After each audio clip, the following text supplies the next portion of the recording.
저는 50년을 함께한 친구에게 인생의 마지막 집을 통째로 빼앗겼습니다. 그리고 그 친구는 제가 죽은 후를 대비해 이미 가짜 유언장까지 만들어 놓았더군요. 여러분, 당신의 가장 친한 친구가 당신의 사망을 기다리고 있다면 믿으시겠습니까? 저는 올해 78세, 이름은 이순자입니다. 평생 남편 없이 혼자 악착같이 일해 이 작은 아파트 한 채를 마련했습니다. 이 집이 바로 제 유일한 노후 자산이자 세상의 전부였습니다. 자식은 없지만 외롭지 않았습니다. 저에게는 50년 동안 비가 오나 눈이 오나 함께했던 중마고 김정희가 있었기 때문입니다. 정희는 저와 매일 통화했고 매주 복지관에서 만나 함께 점심을 먹었습니다. 저는 정의를 세상에서 가장 믿었고 심지어 제가 죽으면 유산의 일부를 정의에게 남겨야겠다고 생각할 정도였습니다. 그녀는 제게 가족보다 더 가까운 존재였습니다. 하지만 그 평화는 제가 갑작스러운 지병으로 쓰러져 입원했을 때 산산조각 났습니다. 제가 병원에 입원한 지 일주일쯤 되었을까요? 정희가 병실에 찾아왔습니다. 따뜻한 죽을 쏘아왔을 거라 생각했던 제 기대를 무참히 짓밟았습니다. 정희는 봉투 하나를 내밀었습니다. 순자야, 내가 병원에 오래 있어야 할 것 같아서. 너의 생활비랑 병원비, 보조금 신청 서류야. 너가 사인해야 정부 지원을 받을 수 있대. 저는 너무 고마운 마음에 의심 없이 서류에 서명했습니다. 정희는 50년직이었고 저를 위해 발벗고 나선 거라고 생각했습니다.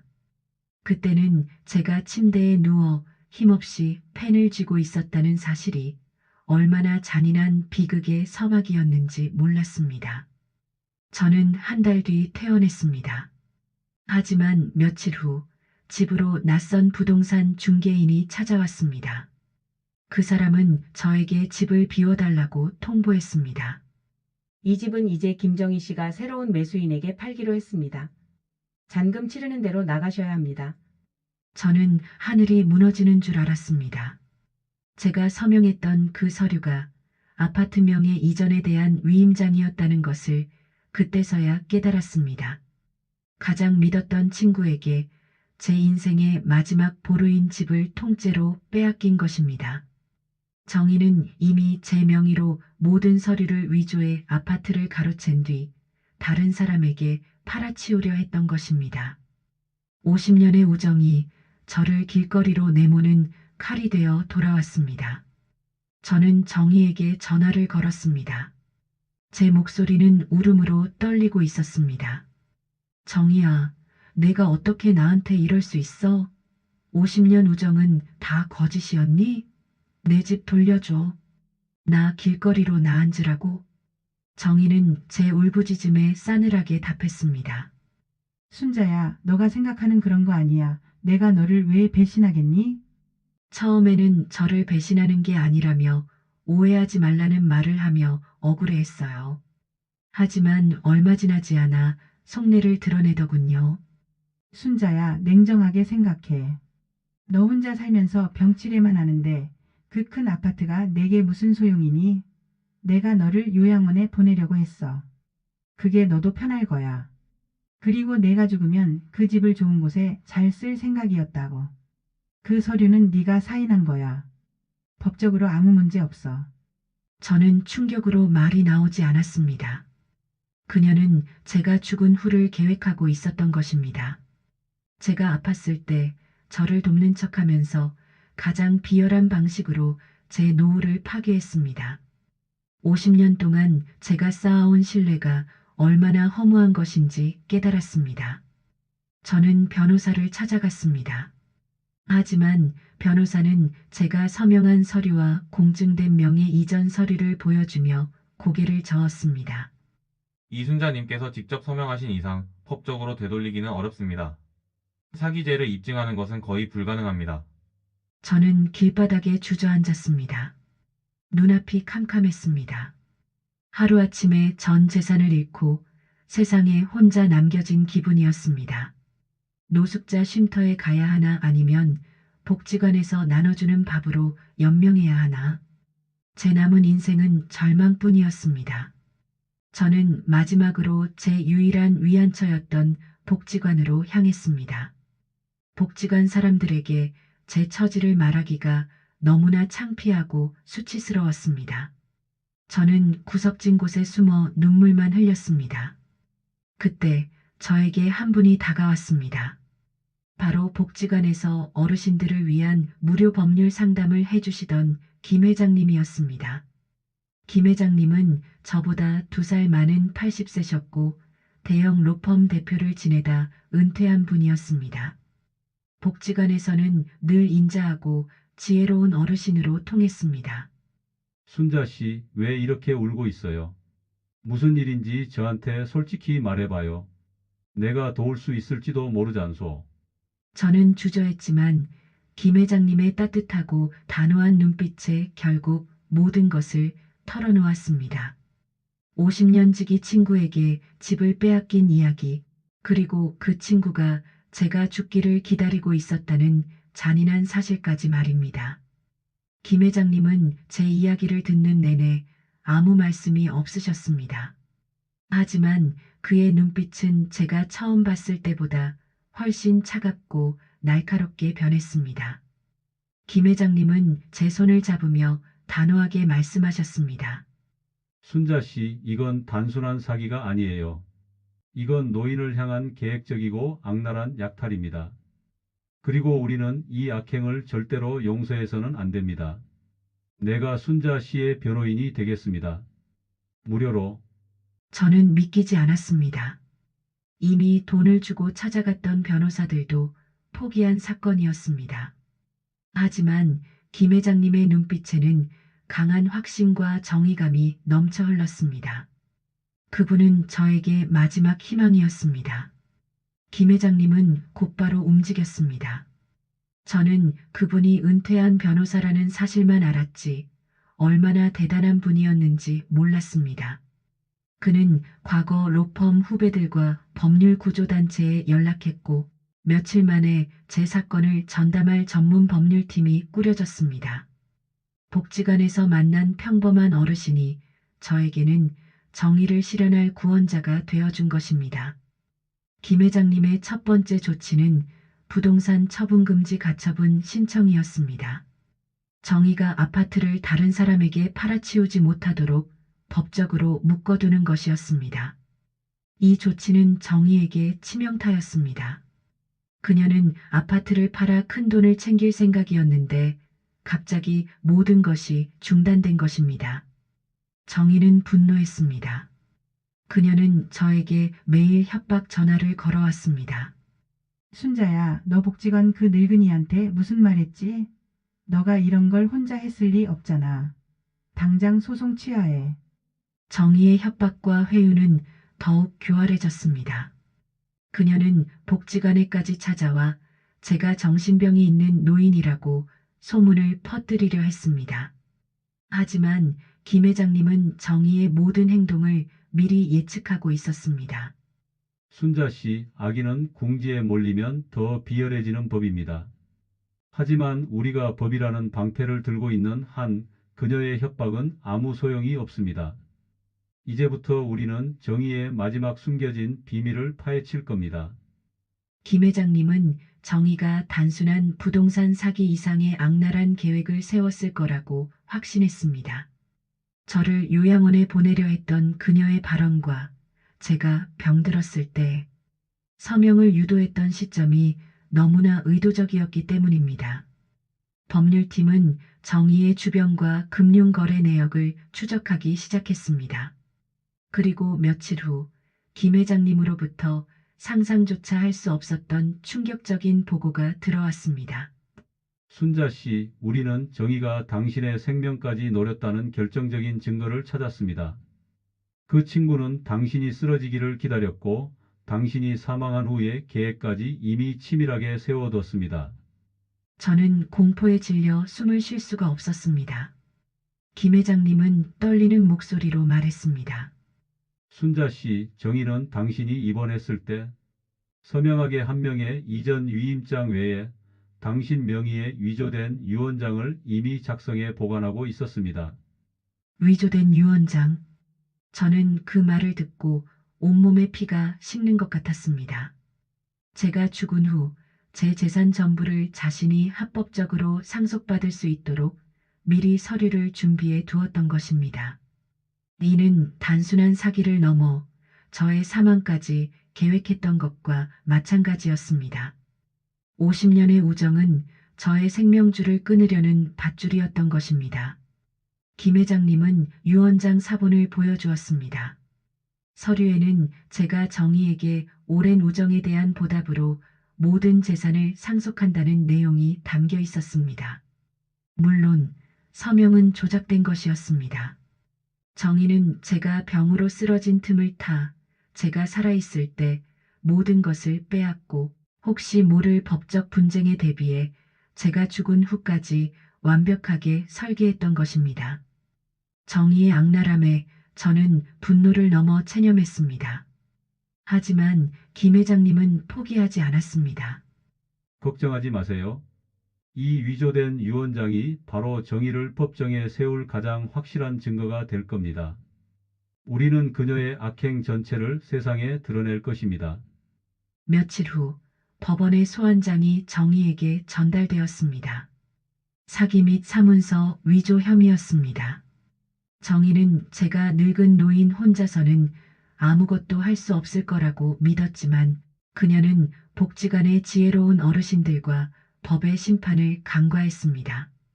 법정에 서는 날이 밝았습니다. 저는 늙고 병든 몸이었지만 김 회장님과 법률팀 덕분에 당당하게 법정에 설 수 있었습니다. 정의는 법정에서도 거짓말을 늘어놓았습니다. 순자 씨가 치매 초기라 판단력이 흐려서 저에게 모든 것을 맡긴 것입니다.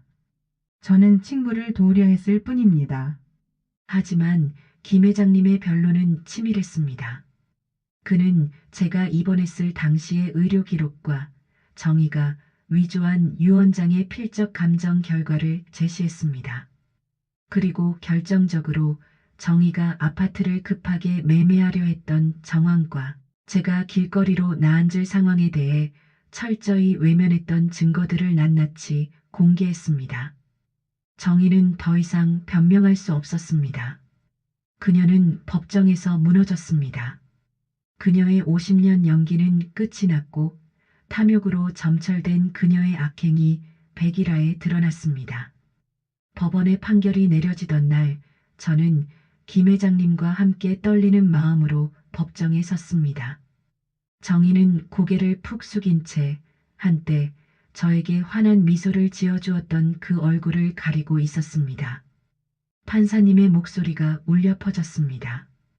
피고인 김정희는 피해자 이순자에게서 노후 재산을 편취하려 한 사기죄, 그리고 이를 은폐하기 위해 유언장 등 사문서를 위조한 혐의가 모두 인정된다. 피고인에게는 우정을 악용한 죄질의 중대성, 피해자에게 돌이킬 수 없는 정신적 고통을 가한 점을 참작하여 징역 5년을 선고한다. 저는 눈물을 흘렸습니다. 하지만 그것은 슬픔의 눈물이 아니었습니다. 정의가 실현되었다는 안도감과 악인이 심판받았다는 통쾌함의 눈물이었습니다. 정의는 징역형과 함께 제가 잃었던 아파트 명의를 즉시 저에게 환수해야 한다는 판결을 받았습니다.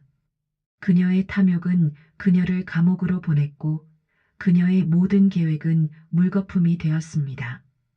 법정을 나서는 저에게 김 회장님은 활짝 웃으며 말했습니다. 순자 씨, 정의는 언제나 승리하는 법입니다. 복지관 사람들에게 이 소식을 전해야겠어요. 저는 아파트를 되찾았습니다. 하지만 저는 깨달았습니다. 그 집은 저에게 행복을 준 것이 아니라 불행을 가져왔던 짐이었다는 것을요. 50년 지기 친구를 잃게 만든 탐욕의 씨앗이었습니다. 저는 아파트를 팔기로 결심했습니다. 그리고 그 돈으로 제가 진정으로 행복할 수 있는 삶을 설계하기로 했습니다. 며칠 후 저는 복지관 사람들에게 둘러싸여 환대를 받았습니다. 제 이야기는 복지관에서 노인들의 용기와 지혜가 악을 이긴 사연으로 회자되었습니다. 많은 어르신들이 제 이야기를 듣고 자신들도 사기를 당할 뻔했던 경험을 고백하며 법률 상담의 중요성을 깨달았습니다. 저는 복지관에서 작은 직책을 맡았습니다. 노인 대상 사기 예방 상담가였습니다. 제가 겪었던 고통과 지혜를 다른 어르신들에게 나눠주며 저는 비로소 제가 세상에 필요한 존재라는 것을 확인했습니다. 저는 아파트를 판 돈으로 복지관 근처의 작은 아담한 빌라에 새들어 살기 시작했습니다. 넓은 아파트가 짐이었는데 작은 공간은 오히려 저에게 자유와 평안을 주었습니다. 남은 돈은 노후를 위해 저축하고 복지관 봉사활동에 열중했습니다. 법 공부도 시작했습니다. 제 삶은 완전히 달라졌습니다. 저는 더 이상 고독한 노인이 아니었습니다. 복지관에서는 모두가 저를 순자 선생님이라 불렀고 어르신들은 제 상담을 듣기 위해 줄을 섰습니다. 선생님, 친구가 제게 보험 계약 하나만 더 들어달라고 하는데 덜컥 겁이 나요. 괜찮아요. 제가 옆에서 서류 다 검토해 드릴게요. 세상에 믿을 사람은 오직 법과 자신뿐이라는 걸 명심해야 해요. 저는 제가 겪었던 고통을 다른 어르신들의 방패로 사용했습니다. 제가 잃었던 우정은 이제 수많은 어르신들의 안전한 노후라는 희망으로 되돌아왔습니다. 이것이 저에게 주어진 가장 큰 보상이었습니다. 김 회장님은 저의 가장 든든한 동료이자 멘토였습니다. 순자 씨, 정의는 돈을 잃었지만 순자 씨는 인생의 가치를 되찾았어. 이게 진정한 권선징악이요. 저는 복지관을 통해 새로운 친구들을 만났습니다. 그들은 정의처럼 저의 재산을 보지 않았습니다. 그들은 저의 경험과 지혜를 높이 평가해 주었습니다. 50년의 잃어버린 우정보다 지금 새로 얻은 시간이 진정한 관계가 훨씬 값지다는 것을 깨달았습니다. 하지만 정의는 저의 삶을 파괴하려 했던 대가를 치르고 있었습니다. 저는 감옥에 간 그녀를 용서할 수 없었습니다. 하지만 제 마음속의 분노는 점차 연민으로 바뀌었습니다. 그녀는 저를 미워했지만 결국 자신의 탐욕 때문에 스스로를 파멸시킨 불쌍한 사람이었습니다. 저는 정의에게 편지를 썼습니다. 정의야, 내가 나에게 했던 일은 평생 용서하지 않을 거야. 하지만 나는 내 덕분에 진정한 내 삶을 찾았어. 너는 돈을 얻으려 했지만 모든 것을 잃었지. 나는 모든 것을 잃을 뻔했지만 나 자신을 되찾았어. 내가 감옥에서 깨닫기를 바래. 저는 편지 마지막에 복지관에서 활짝 웃고 있는 저와 김 회장님의 사진을 동봉했습니다. 제 행복이 정의에게는 가장 강력한 징벌이 될 것임을 알았기 때문입니다. 정의는 제 편지에 답장을 보내지 않았습니다. 하지만 저는 정의의 소식을 들을 수 있었습니다. 그녀는 감옥에서 극심한 후회와 분노에 시달리고 있다고 했습니다. 그녀가 그토록 탐냈던 돈은 그녀에게 자유 대신 차가운 감옥을 안겨주었습니다. 저는 복지관에서 가장 활기찬 사람이 되었습니다. 저의 사연은 지역 신문에 보도되었고 저는 TV 뉴스에 출연해 노인 사기 피해 예방의 중요성을 역설했습니다. 저는 제가 겪었던 고통을 사회에 기여하는 힘으로 바꾸어냈습니다. 이 모든 변화는 김 회장님 없이는 불가능했습니다. 김 회장님은 저의 법적 보호자이자 인생의 멘토였습니다. 그는 저에게 돈보다 지혜가 강하다는 것을 몸소 가르쳐 주었습니다. 저는 김 회장님에게 진심으로 감사했습니다. 그분은 저의 두 번째 50년 지기 친구였습니다. 어느 날 김 회장님과 저는 복지관 옥상에 앉아 커피를 마시고 있었습니다. 김 회장님이 저에게 조용히 물었습니다. 순자 씨, 후회하지 않으시죠? 정의를 용서하지 않은 것에 대해서요. 후회하지 않아요. 용서는 제 마음의 평화를 위한 것이지만 정의는 사회를 위한 것이니까요. 정의를 용서하면 세상에 또 다른 정의들이 생겨날 거예요. 저는 제가 할 수 있는 가장 최선의 선택을 했다고 생각해요. 김 회장님은 고개를 끄덕이며 환하게 웃었습니다. 옳은 말씀입니다. 순자 씨는 악인에게 벌을 주었고 스스로에게는 상을 준 것입니다. 이것이 바로 권선징악입니다. 저의 삶은 정의의 악행이 있기 전보다 훨씬 풍요로워졌습니다. 돈은 예전보다 훨씬 적어졌지만 제 마음은 사랑과 나눔으로 가득 찼습니다. 저는 매일 아침 감사하는 마음으로 눈을 떴습니다. 저는 복지관에서 만나는 모든 어르신들에게 자신이 가진 것은 돈이 아니라 경험과 지혜라고 이야기합니다. 그리고 나이는 숫자에 불과하며 언제든지 새로운 삶을 시작할 수 있다고 격려합니다. 제가 직접 겪은 사연만큼 강력한 교육은 없었습니다. 지금 저에게는 돈보다 귀한 김 회장님과 복지관 친구들이 있고 제가 필요하다고 말해주는 어르신들이 있습니다. 가끔 정의를 생각합니다. 그녀가 감옥에서 자신의 탐욕을 뼈저리게 후회하고 있기를 바랍니다. 그녀는 제가 죽기를 기다렸지만 저는 그녀 덕분에 진정한 삶을 되찾았습니다. 그녀의 악행이 저를 재활용 쓰레기에서 희망의 전도사로 만들었던 것입니다. 여러분, 지금 혹시 외로운 황혼을 보내고 계시다면 망설이지 마세요. 복지관으로 오세요. 마을회관으로 오세요. 돈이 아니라 사람을 만나는 곳으로 오세요. 세상의 모든 악당들은 여러분의 고립을 노립니다. 세상의 모든 사기꾼들은 여러분의 외로움을 파고듭니다. 정의 덕분에 얻은 가장 큰 교훈은 이것입니다. 황혼에는 돈보다 지혜가 강하고 좋은 친구가 가장 귀한 재산이라는 것을요. 당신이 가진 노후 자산을 지키는 가장 확실한 방법은 법률 지식과 이웃과의 소통입니다. 김 회장님은 마지막으로 당부했습니다. 절대로 혼자 서류에 서명하지 마십시오. 절대로 가장 가까운 사람이라고 해서 의심을 놓지 마십시오. 당신의 삶은 소중합니다. 당신의 재산은 당신이 피땀 흘려 얻은 것입니다. 당신의 권리를 지키십시오. 저는 50년 우정을 잃고 세상에서 가장 비열한 방식으로 사기를 당했지만 그 모든 고통을 정의와 사랑으로 갚아냈습니다. 저는 이제 두렵지 않습니다. 저는 여러분 모두가 저처럼 용기를 내어 자신의 삶을 스스로 지키기를 간절히 바랍니다. 여러분, 여러분의 삶은 아직 끝나지 않았습니다. 당신이 잃었던 모든 것들은 더 큰 가치를 되찾기 위한 과정이었을지도 모릅니다. 지금 당장 용기를 내어 세상 밖으로 나오세요. 당신의 지혜와 경험이 당신의 가장 큰 무기가 될 것입니다. 당신의 마지막 인생 무대가 권선징악의 통쾌한 결말이 되기를 기원합니다.